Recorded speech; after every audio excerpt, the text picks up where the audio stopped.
NVIDIA just changed the game in the AI space, and I'm not even joking. NVIDIA just finished its overall keynote at Computex, and let me just say, I wasn't really expecting much, and I wasn't really expecting to get this excited. I'm not gonna lie, during the first few minutes, I was falling asleep, but there was this crazy announcement that I think every NVIDIA stock investor should hear about because this was massive. And like I mentioned, it is changing the game completely. So let's take a closer look in today's episode. I want to thank the Motley Fool for sponsoring this video, and check out fool.com/Jose for the 10 best stocks to buy now. With that link, you get a promotional offer for their subscription service. Now, let's continue with today's episode.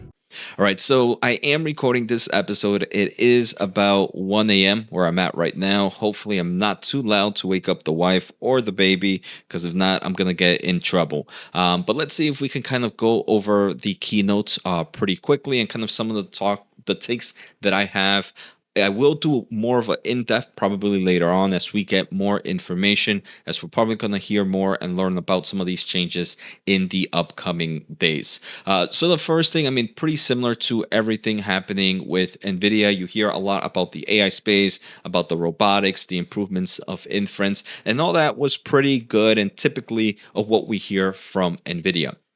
Now, we did kind of get some new products, for example, NVIDIA's RTX Pro server, which is kind of their AI server solution for the enterprise and the industrial market. They do believe this is going to be a massive growth opportunity as the enterprise and industrial space are kind of growing with AI solutions. And they announced this with a lot of their OEM and ODM partners. So pretty great there.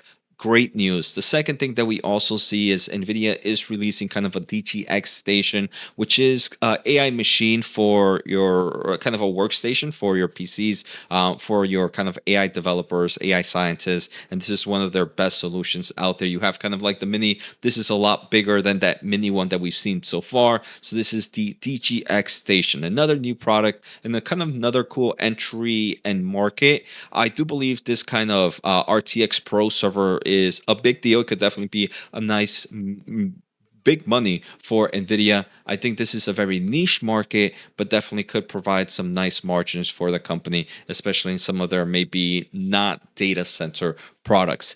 The other thing that we did is we did get an update on the Grace Blackwell Ultra and the Grace Blackwell shipment. They mentioned Grace Blackwell is full in production already, and it did take a little bit longer than expected, but the Grace Blackwell is going pretty smoothly now. Now, this is not stopping the train, so the Grace Blackwell Ultra, which is the GB300, is still expected to be released in Q3 of this year. So this is another great news and kind of another bullish sentiment. And all this were, I wouldn't say nothing really kind of blew my mind just yet. Everything was pretty good. I mean, the NVIDIA RTX Pro server is definitely something big. I don't think we want to sleep on this one just yet. Then we heard a lot more updates on kind of like the CUDA platform, on the GRU, but nothing I want to say from those, the Omniverse, anything new, everything we've heard from GTCs or kind of improvements in that. Now, the big thing is this, and this, in my opinion, is massive, and it is changing the game. Now, NVIDIA kind of pretty much just entered the ASIC market, and this is big because normally NVIDIA has just created their own type of third-party solutions. It's not direct, right? It's not a direct custom chip. I'm going to talk a little bit about it, but for example, the Grace Blackwell system. So if we think about NVIDIA's Grace Blackwell, the easiest way to think about it is these right here are the Blackwell chips. So you have your AI GPUs. Then kind of here you have kind of your NVLINK, and this is the ability to connect all those AI chips together and really have this massive communication. This is the NVLink is super amazing and super critical for NVIDIA being the leader. Now here, right here is kind of like the CPUs. So now what NVIDIA has created is they're making it a way where you can actually enter the ASIC market with some of their partners. You're going to be licensing NVIDIA's technology, and I think this is insane because I do believe this is going to push. Maybe if you were a CPU player and you didn't want to buy some of NVIDIA solutions because you had your own custom CPU, it kind of pushed you away. It opens up a whole new market. So first, let me just say, with this ASIC solution, I don't think NVIDIA is going to lose out on their Blackwell sales or any of their data center market. I believe this is completely incremental 100%. And we'll talk about it in the next slide. But here, for example, a customer could have their own CPU. They don't want to use the Grace CPU or the Vera CPU. They want to use their own CPU. But they want to use Blackwell chips. So you kind of license the NVLink, and you license all the abilities, so you can kind of create your own version of the NVLink. And this is massive. The other way around it is the opposite. Maybe you want to use Nvidia's CPU. You want to use Nvidia's NVLink, but you don't want to use their GPUs. You don't want to use the Blackwells. You want to use your TPUs, for example, from Google. Now you can kind of license NVIDIA, still develop your own ASIC solution, but license some of the things that NVIDIA is leading on and create your own chip.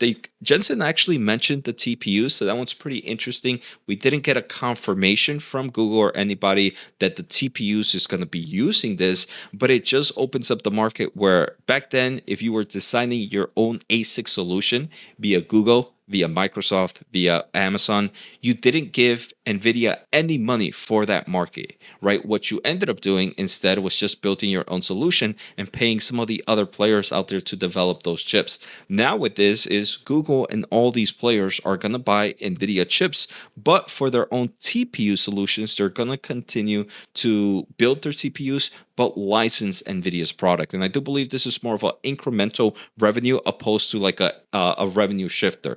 And I want to say, I believe the reason this is happening now is because maybe their NVLink switch, while it is a big competitor or big, it's leaps ahead of the competitors in it. I think the competition is getting a little bit closer. So to kind of get ahead of the curve and before maybe somebody else starts to transfer into some other IP, NVIDIA is deciding to say, look, the NVLink is now available. So NVLink Fusion, in my opinion, is the greatest thing. And this has got me pretty excited.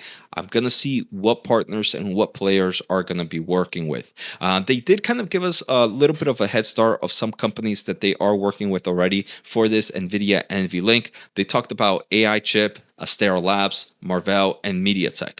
Now, of one thing that first caught my attention was there was no Broadcom here, no Broadcom in this licensing play. So that is interesting. It seems like Broadcom does not want to play nice with NVIDIA. Normally, I feel like if you don't play nice with NVIDIA, you have too much pride in what you have. And sometimes that overconfidence is a little bit, I see it negative, and I believe eventually we're going to have Broadcom in this list, but it was pretty interesting that Broadcom did not make the list. Now, the other players, AI Chip, people might not know this, but AI Chip and Marvell are actually Astera Labs. All these three are companies that actually help Amazon develop the AWS kind of their Trainium and Inferentia chip, right? So you can kind of emphasize that maybe Marvell is going to be kind of using this partnership to help with some of those ASIC solutions. MediaTek has been known or reported, if we kind of look at MediaTek TPU, that MediaTek is actually, Google is preparing to partner with Taiwan's MediaTek on their next generation of TPUs. And this is something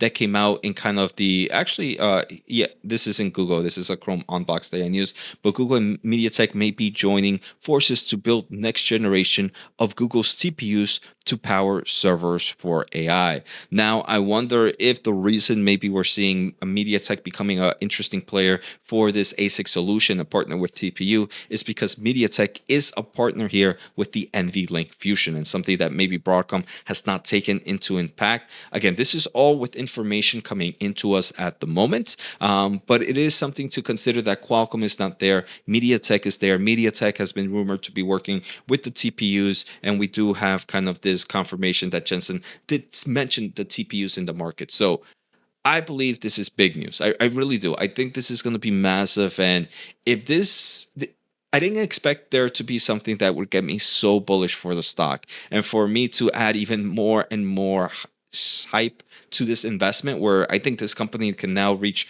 new heights that it hasn't seen before, because this is a good market opportunity for them. I think NVLINK Fusion is probably one of the things that has gotten me the most excited in forms of short term, maybe not short term because it takes time to develop the things, but at least for that market opportunity for Nvidia in the data center space. Now they're not just competing in the overall third-party players or kind of third-party GPUs with AMD. Now they're competing in the ASIC market, and if you're not partnering up with them, you are probably not in the right direction right now.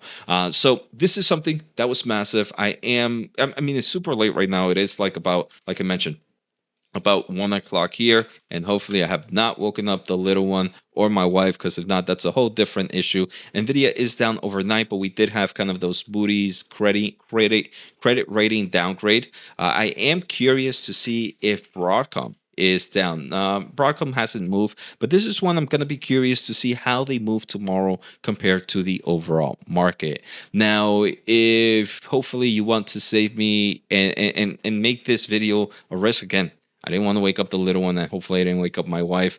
Make sure to hit the thumbs up. Make sure to hit the subscribe button. Make sure to check out my special offer at finchat.io/Jose for 15% off on one of my favorite data platforms. Check out fool.com/Jose. Those are some great ways you can kind of support the channel. And finally, check out whatthechiphappened.com for my free daily semiconductor newsletter. So this is kind of breaking news. I will be doing more deep dive or listening or reading throughout the upcoming hours after I wake up, and I'll probably be covering this again. But this is something that I think every Nvidia investor should be super excited about.